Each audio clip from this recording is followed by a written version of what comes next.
Hello. As you may know, I'm Peter Flowers if you've seen any of my previous videos on the internet. I'm doing this recording cold with no practice, so you'll have to bear with me. The situation today is that for a second time I and my family are being victimized yet again by social services. We've had 3 malicious phone calls and 3 visits from the police because of this. One of the visits was very severe. There was a lot of banging at the door and shouting for about 4 minutes while I was getting dressed. Everything was pre-planned. There was a man and van outside who came to the door and broke the lock on the door to force the door open. I was downstairs by that time getting my trainers on. The people in this visit were 2 police officers who were observing and using the body cam. Tracy Pragnell, housing officer, who was responsible for doing all this shouting and getting the door forced open, and Caroline Bathing, social worker. They all invaded our home. As you can imagine, that's not a very nice thing to have to experience. On all 3 visits, everything was all checked out fine. There were no problems at all. Our daughter Priscilla is a healthy, happy child who's well looked after and loved by us, her parents, and we love her dearly. It's a terrible thing to be victimised a second time by social services. Social services cannot see our point of view at all. They think they are above the law because of the Child Protection Act, and that parents have no rights at all. They think that they're experts in how other people should run their lives, and that parents don't have a right to fight for justice. I have 2 reports here. The report for Child Protection Conference. One was sent through, and then all of a sudden they sent another through and ordered it. The situation regarding one of the anonymous calls was that they said that they had concerns for my mental health. Well, there are no mental health issues at all. I have no problems of any kind, and I think that there's a lot of people out there that can bear that out. I do have a lot of contact with a lot of people. Let's just take a look at some of this.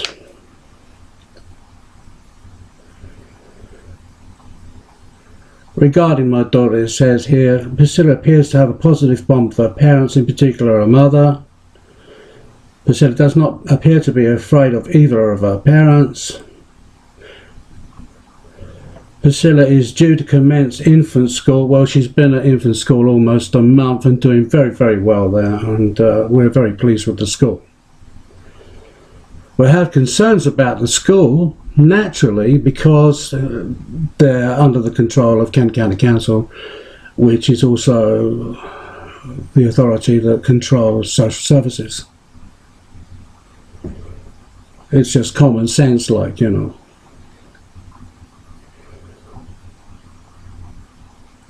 Says here Priscilla's health and immunisations are up to date, which they are. Priscilla presents as a bright and articulate child, which she is. She's doing very well with her education, and we're very, very proud of her, and me and my wife are hoping to teach her everything we possibly can to give her a better chance in life in the future. Knowledge is very important, throughout the early years of a child. Neuron development, cultivation, 1 through to 5 is especially important, and then through to 12. But today's thinking that also that neuron cultivation just doesn't end. It's ongoing, but certainly the first 12 years are extremely important.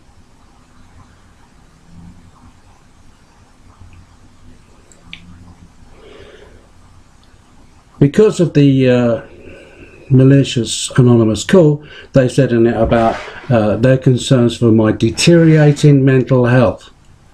Now, I recorded Caroline Bavin's phone call, and that is on Facebook, and that states that in it. So anyway, there are no problems in that area. No one has presented me with a consultant to speak to, which I have no problem with that. It says here, Mr. Flowers is not taking any medication for his mental health. You can see what a stitch up it is. Like, no one has a mental health problem, so therefore why should I be taking any medication for something that I don't suffer from?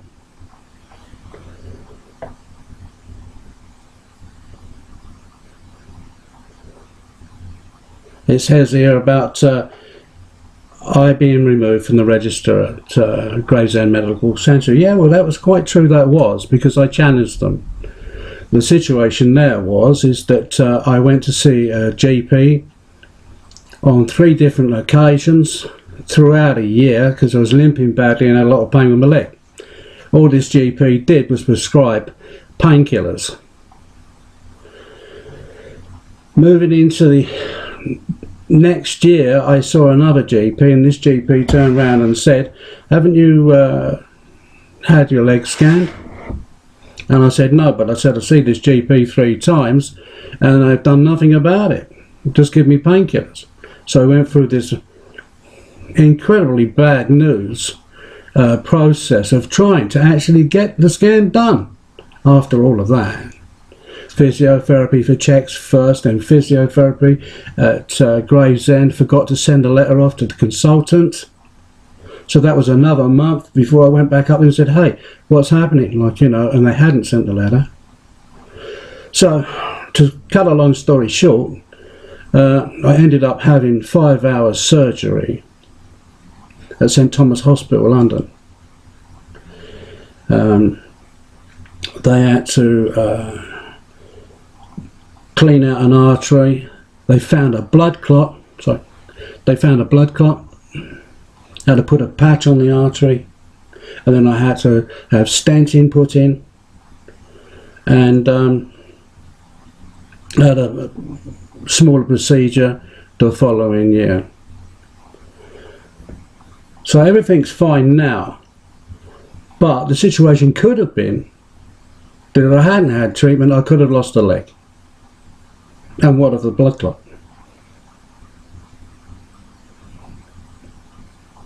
So, moving on from that, I also had a very severe chest infection,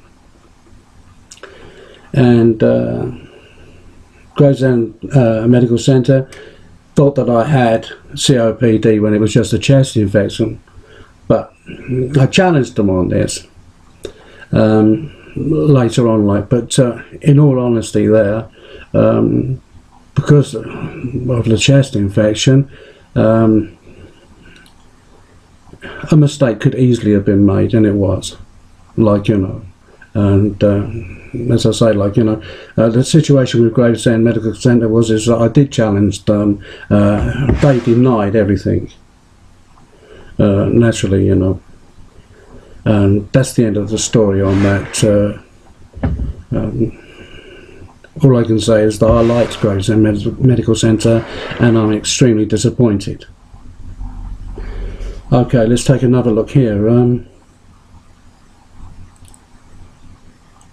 Oh yeah, it says, because social services try to make big lists That's the problem with them, of a lot of silly things, like, you know, to impress, whatever. It says on here, Priscilla, my daughter, has chains on her bedroom window. Yes, she does have a chain running from one handle to the other. That's to stop the windows opening all the way out. The reason for that being is that if they opened all the way out, she could have fallen out. My daughter's a bit of a monkey. She's a fantastic climber. And one day I was looking at the windows. I had to move around the bedroom, you know, move the bed and that. And when I moved the bed, I thought, because she's climbing so much, she might climb up onto the window.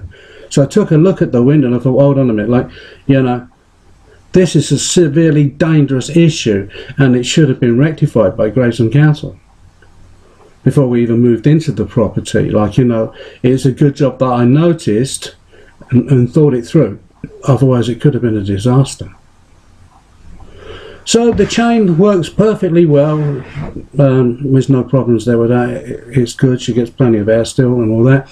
And it's fine, like, you know. So why Social Services has flagged this, I have no idea. Another issue, it says on this report actually that I painted my daughter's window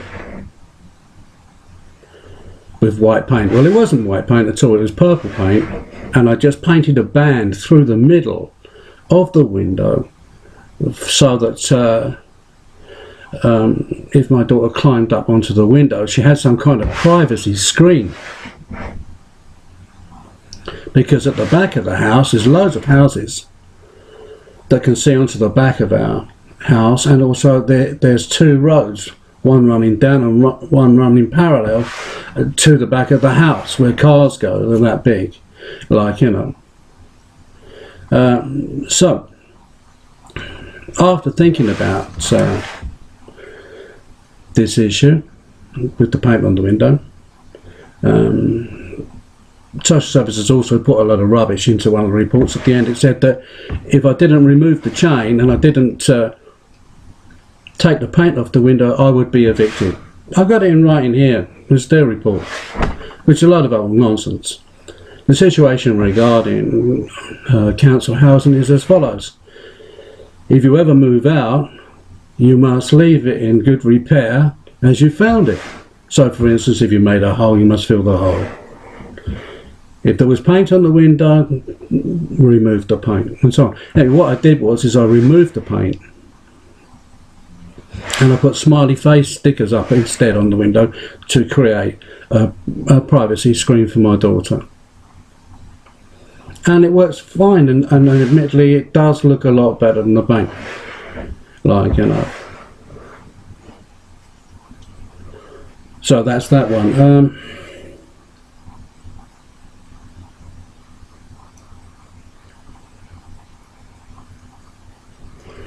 It says here, there's an old chestnut in here. My wife is a very quiet person. They tried to flag it before. It was one of the excuses. In the first case, the situation was as follows.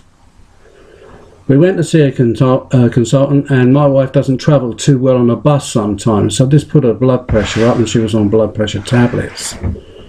The consultant, at that time, rightly so, because of that, it was here and now, at that particular point in time, it doubled her medication. Well, we monitor blood pressure and things like that at home as well, which is recommended actually, that you do that.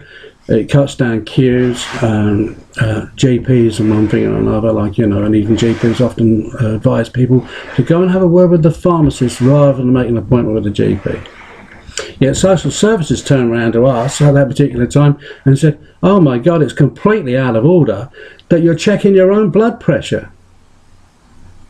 So it's lucky that we did, because we checked the blood pressure for a week. The next day it dropped back down to normal. We took it went to Whitehall surgery, and the GP there reduced the blood pressure pills down to what she had before, which was 100 milligrams So the GP made the change after doing three checks with the gauge, and that was that.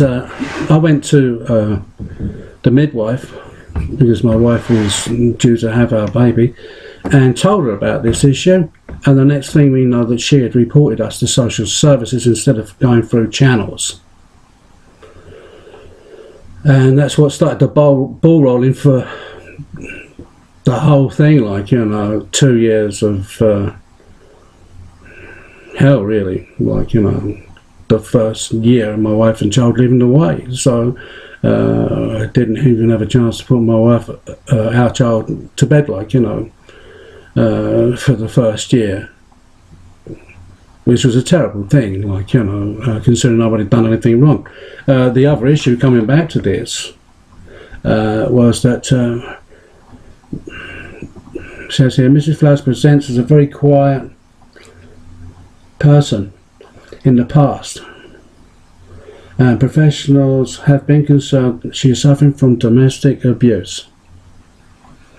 This is historical, and the way it's written is very tricky, but yeah, so the situation with that we had a situation where my wife was heavily pregnant and speaking to a social worker in fear of what social worker might do regarding our child.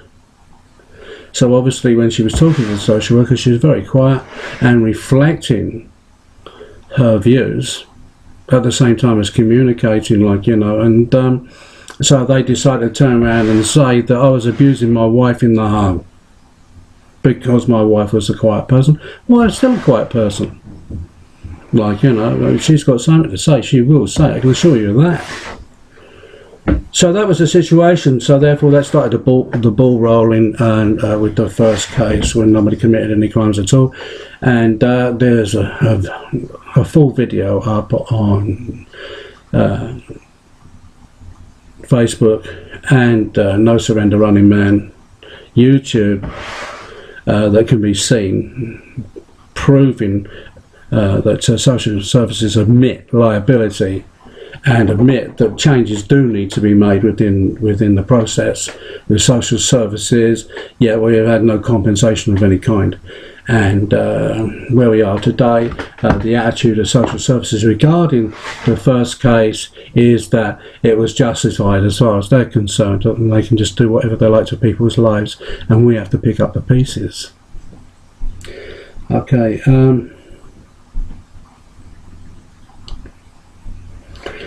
It says here, neighbours have said that they constantly hear our daughter crying. Well, all children will make noise from time to time. They all do. Sometimes they will make a noise to use it as a tool. But generally speaking, my daughter was pretty damn good. Like, you know, she'd make a noise a few times, and people here have turned it into all the time when it was occasional. Like, you know, making a big thing out of nothing.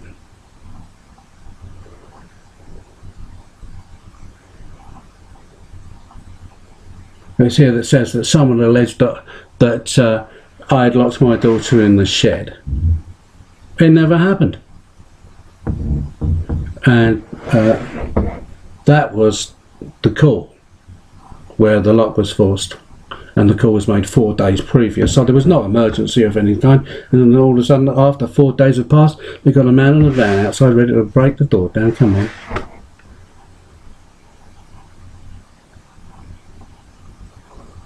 It says here, Mr. Flowers is very preoccupied, believing that professionals, well, they're people in professions. There's a lot of overuse with the word professionals, trust me, with social services, are colluding against him. Oh, like 2 years of our life, and the situation now we're facing child protection plan, and that's perfectly okay. Yeah? Let's have a look here.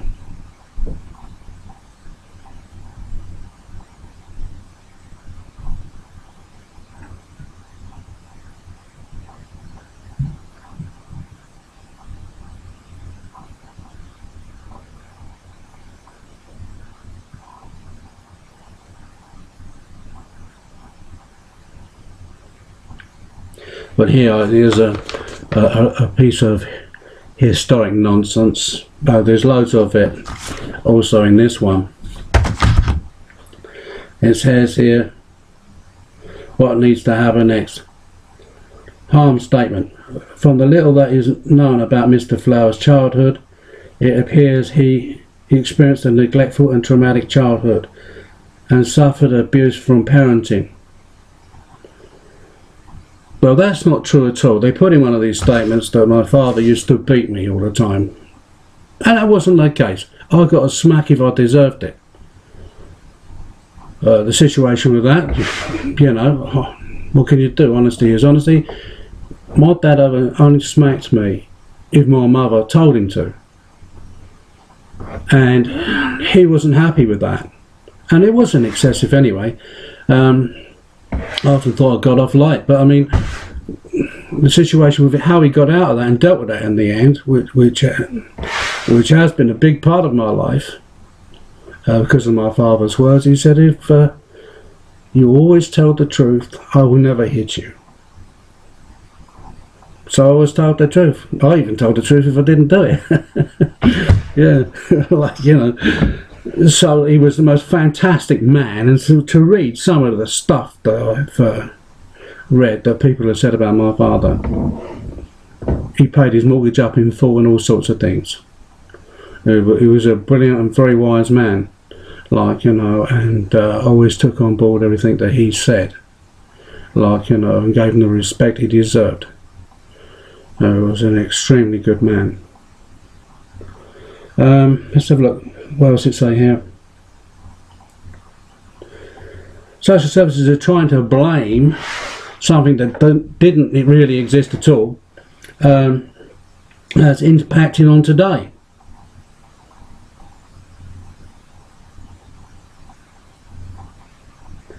It says here, because what we're talking about here is psychodynamics. It says here, this issue that's unfounded regarding my parents and how I was brought up, this could have left Mr. Flowers with no parenting template or secure attachment based on his own parenting style, which could result in him being able to meet his own child's emotional needs. Well, my child is very well loved. She is extremely happy, very well developed, very well loved and looked after, and there's my child, beautifully looked after and loved. So that makes this a load of rubbish, doesn't it? Okay, sorry.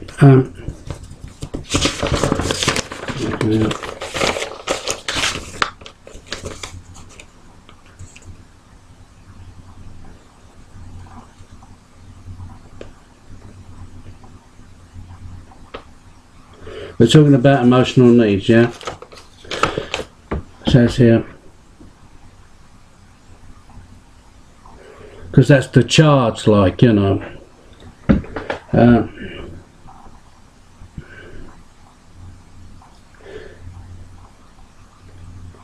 Can I meet her emotional needs, it says here. Well, of course I can. My child is a prime example of a happy, loved girl who's supported and looked after well.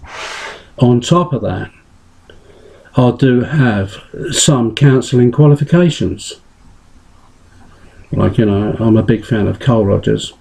Sigmund Freud, well, his psychodynamics is pretty damn good and that, but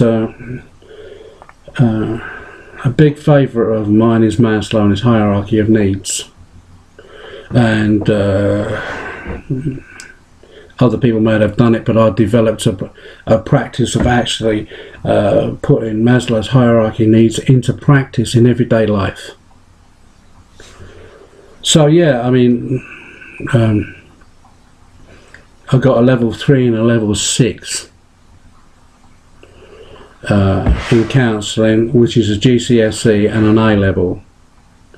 The title of the whole thing isn't that impressive, but it was 1 year. And I'm pretty pleased with myself over that, and I've never stopped studying since. Psychology and counselling and so forth, like, you know, I've got an array of material here in the cupboard. So have a look.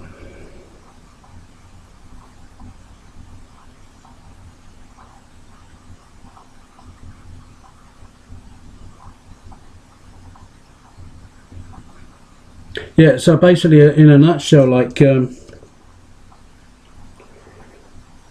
been a lot of false accusations. Like, you know, take for example Caroline Baby, another issue. She says that I haven't taken our daughter to play school for 15 months. That's totally untrue. We have taken her on many different occasions over the last 15 months, and that she made a statement like saying that my daughter has had no contact with children. That's a load of rubbish. It's common knowledge in Gravesend that we take our child regularly to Woodlands Park and the prom play area where the slides are and all that, but predominantly now Woodlands Park because it's been refitted and it's fantastic. We've taken our child to Gravesend Park on many occasions in Bexley Heath. We're out and about shopping with our child. Our child has had a major amount of contact with other children. There's a water world at Gravesend Park as well. We've got lots and lots of videos of and photos of our daughter playing with other children, and yet because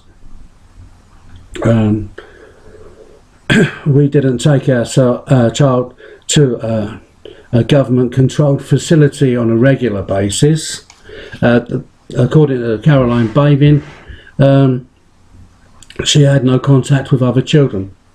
Like, you know, she couldn't even be, she's made this statement without even bothering to ask us anything, like, you know, on that. So that's totally wrong.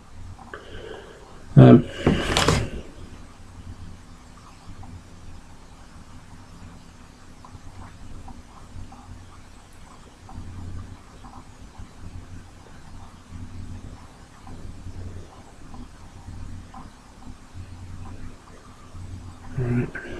Let's try this over.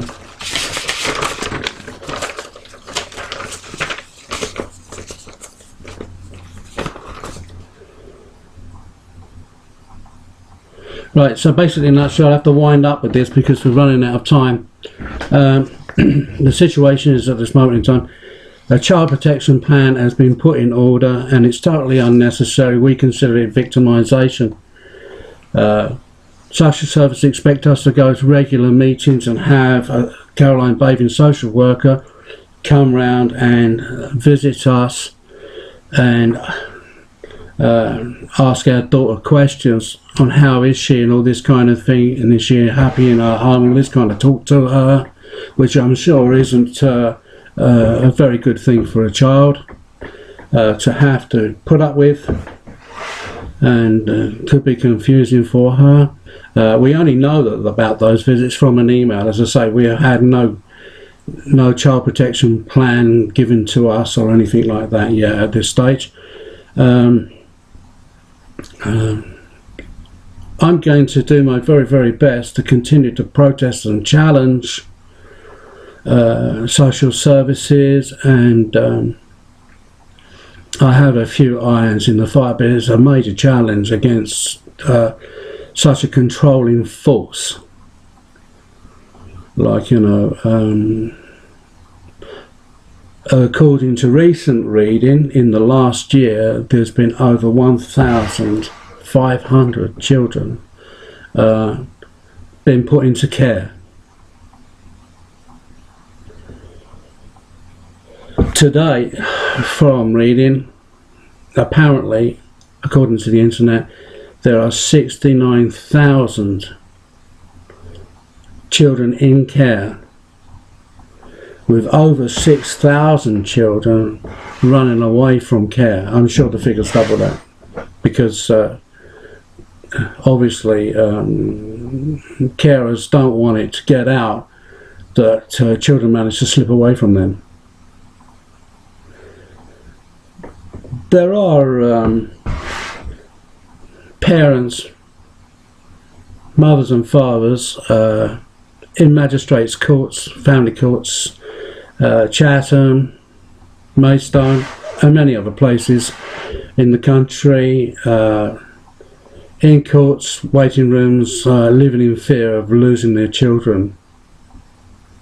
You've just heard the amount of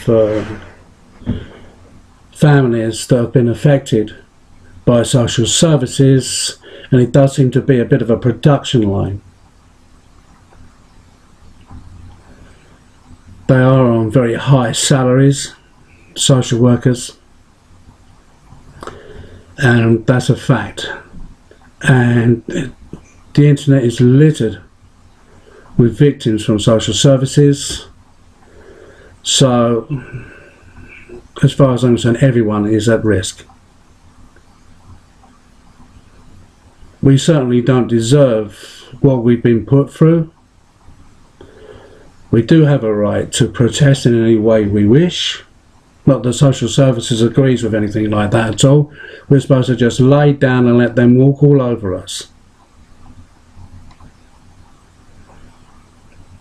I'm not the kind of person that wants to rock the boat or anything like that. I just want us to have a fair deal and live a happy life with our child that we love very, very much. And we've been put through all this for nothing, like, you know, in the past, and now it looks like they're going to try and put us through all this hell again. Like, the only option we've got is to keep fighting, because you have to ask yourself the question, what is the real story? If you think about it, right, I've put some videos and recordings up on the internet regarding social services. You really do need to record them whenever you get the chance, to avoid misinterpretation and lies. Because what we got here is a load of lies and misinterpretation, or situations deliberately misleading by social services.